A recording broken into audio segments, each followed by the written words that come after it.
बाबा के सबको समझाओ, तो कल की मुरली के बार बार वो बातें बाबा बता रहे के कि गीता का ज्ञान श्री कृष्ण ने दिया या शिव ने दिया, इसी के ऊपर बाबा कहते तुम समझाओ। बाप कहते हैं हमने इनमें प्रवेश किया है। तुम बच्चे कहते हो बाप दादा, वह कहते हैं शिव शंकर। ज्ञान सागर तो है ही एक। अभी तुम जानते हो ब्रह्मा 100 विष्णु बनते हैं ज्ञान से। चित्र भी बरोबर बनाते हैं। विष्णु की नाभि से ब्रह्मा निकला। अब इसका अर्थ भी कोई समझ नहीं सकते। विष्णु की नाभि से ब्रह्मा माना, क्यों ऐसे बताया? क्यों ऐसे बताया? विष्णु की नाभि से ब्रह्मा, तो क्या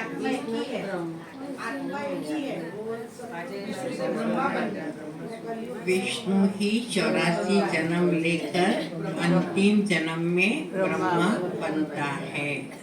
तो विष्णु की नाभि से ब्रह्मा निकला। बता तो चित्र तो बता दिया, पर अर्थ कोई भी समझ नहीं सकते। ब्रह्मा को शास्त्र हाथ में दिए हैं। अभी शास्त्रों का सार बाप बैठ सुनाते हैं क्या ब्रह्मा? सुनाने वाला कौन है? शिव बाबा। सुनाते हैं किसके द्वारा? ब्रह्मा के द्वारा। यह भी मास्टर ज्ञान सागर बनते हैं। बाकी चित्र इतने ढेर बनाए हैं, वो कोई यथार्थ नहीं है। वो सब भक्ति मार्ग के हैं। मनुष्य कोई 8-10 भुजा वाले होते नहीं। यहाँ तो सिर्फ प्रवृत्ति मार्ग दिखाया है। रावण का भी अर्थ बताया है। आधा कल्प है रावण राज्य, आधा कल्प है राम राज्य दे। बाप हर एक बात समझाते हैं। तुम सब एक बाप के बच्चे हो। बाप ब्रह्मा द्वारा विष्णुपुरी की स्थापना करते हैं और तुमको राजयोग सिखाते हैं। जरूर संगम पर ही राजयोग सिखाएंगे। द्वापर में गीता सुनाई, ये तो रॉन्ग हो जाता है। बाप सच बतलाते हैं। देखो कितनी सारी बातें जो भक्ति में हम क्या मानते आए और वास्तविकता क्या है। जैसे ज्ञान सागर है शिव बाबा, तो गीता ज्ञान सुनाते हैं शिव बाबा, न कि श्री कृष्ण। फिर बताया ब्रह्मा 100 विष्णु कैसे बनता है, हम बच्चे ही समझते हैं। फिर बाद में बताया रुद्र ज्ञान यज्ञ या शिव का शंकर का ज्ञान यज्ञ। यहाँ हम बाप दादा कहते, वहाँ वो शिव शंकर, उन दोनों को मिला दिया है। अब रावण का भी अर्थ बताया है। तुम सब एक बाप के बच्चे हो। बाप ब्रह्मा द्वारा विष्णुपुरी की स्थापना करते हैं और तुमको राजयोग सिखलाते हैं। तो जरूर संगम पर ही राजयोग सिखाएंगे। द्वापर में गीता सुनाई, ये तो रॉन्ग हो जाता है। अर्थात बीच में ही, जबकि चक्र पूरा नहीं हुआ है और बीच में ही आ जाए तो फिर नाटक आटे में ही पूरा हो जाएगा ना। क्योंकि द्वापर में सुनाई तो द्वापर के बाद तो कलयुग आया। तो क्या भगवान ने ऐसा ज्ञान सुनाया जिससे कलयुग की स्थापना हो? तो फिर उसको सतयुग का रचयिता नहीं कहना चाहिए ना। तो द्वापर में गीता सुनाई, ये तो रॉन्ग हो जाता है। बाप सच बतलाते हैं।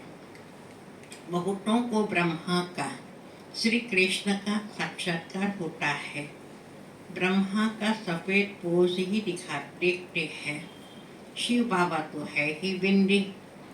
बिंदी का साक्षात्कार हो तो कुछ समझ ना सके। तुम कहते हो हम आत्मा है। अब आत्मा को किसने देखा है? देखा है किसने? कोई ने नहीं। वो तो बिंदी है। समझ सकते हैं ना। जो जिस भावना से जिसकी पूजा करते हैं उनको वही साक्षात्कार होगा। दूसरा अगर रूप देखे तो मूंझ पड़े।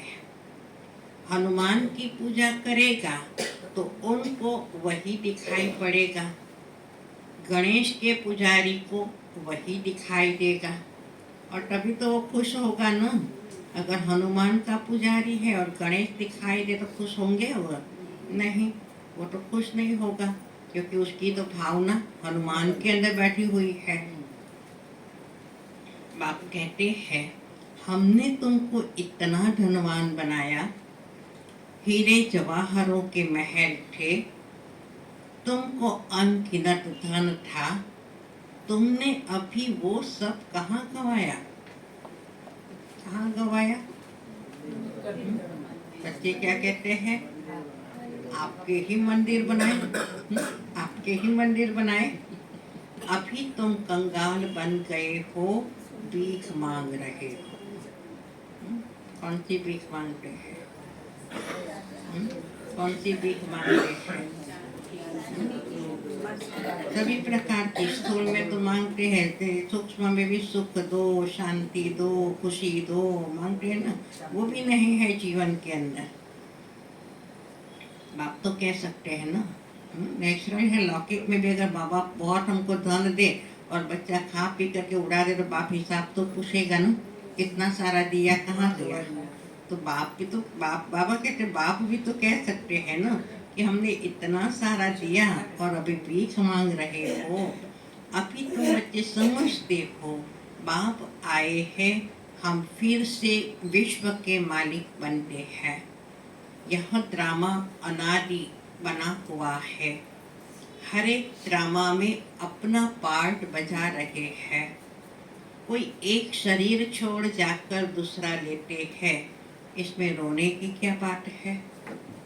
रोते हैं कोई? अगर कोई लौकिक में शरीर छोड़ जाए तो पेपर आया है कि आया नहीं है? शायद आए तो पता चले कि रोते हैं कि नहीं। रोने की क्या बात है? सतयुग में कभी रोते नहीं। अभी तुम मोह जीत बन रहे हो। मोह जीत राजाएं, ये लक्ष्मी नारायण आदि है, वहाँ मोह होता नहीं। बाप अनेक प्रकार की बातें समझाते रहते हैं। बाप है निराकार। मनुष्य तो उसे नाम रूप से न्यारा कह देते हैं, लेकिन नाम रूप से न्यारी कोई चीज थोड़ी होती है। हे भगवान, ओ गॉडफादर कहते हैं ना, तो नाम रूप है ना। लिंग को शिव परमात्मा, शिव बाबा भी कहते हैं। बाबा तो है ना बरोबर, बाबा के जरूर बच्चे भी होंगे। निराकार को निराकार आत्मा ही बाबा कहती है।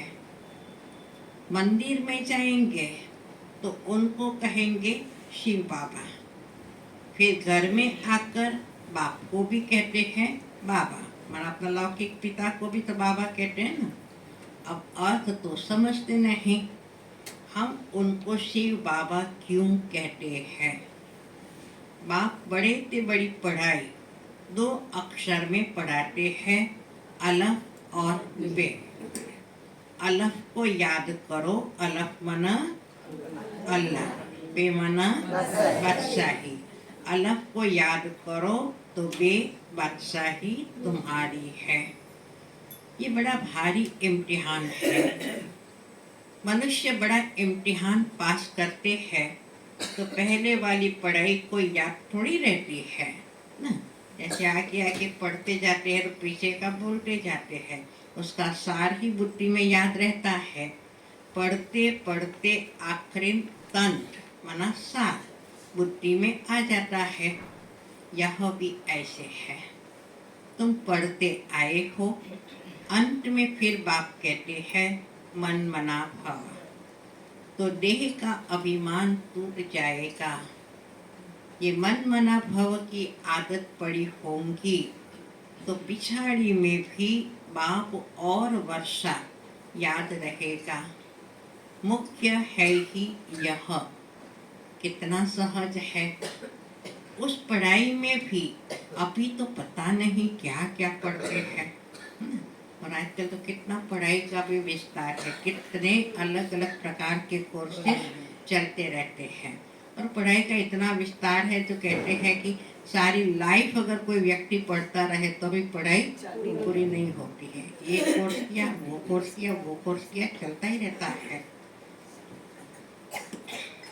उस पढ़ाई में भी अभी तो पता नहीं क्या क्या पढ़ते हैं। जैसे राजा वैसा वो अपनी रस्म चलाते हैं। आगे मण, शेर, पाव का हिसाब चलता था, अभी तो किलो आदि क्या क्या निकल पड़ा है। कितने अलग अलग प्रांत हो गए हैं। दिल्ली में जो चीज 1 रुपया शेर, बॉम्बे में मिलेंगी 2 रुपया शेर, क्योंकि प्रांत अलग अलग है। हर एक समझते हैं हम अपने प्रांत को भूख थोड़ी मारेंगे। कितने झगड़े आदि होते हैं, कितना रोला है। भारत कितना सॉल्वेंट था, फिर 84 का चक्र लगाते इनसॉल्वेंट बन पड़े हैं। कहा जाता है हीरे जैसा जन्म अमोलक, कौड़ी बदले खोया। बाप कहते हैं तुम कौड़ियों के पिछाड़ी क्यों मरते हो? अब तो बाप से वर्षा लो, पावन बनो। बुलाते भी है, हे पतित पावन आओ, पावन बनाओ। तो इससे सिद्ध है पावन थे, अब नहीं है। अभी है ही कलयुग। बाप कहते हैं मैं पावन दुनिया बनाऊंगा तो पतित दुनिया का जरूर विनाश होगा।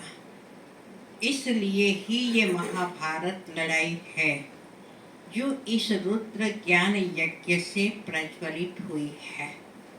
ड्रामा में तो ये विनाश होने की भी नोंद है।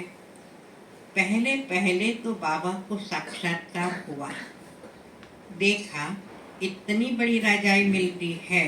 ब्रह्मा बाबा साक्षात्कार हुआ, इतनी बड़ी राजाई मिलती है, बहुत खुशी होने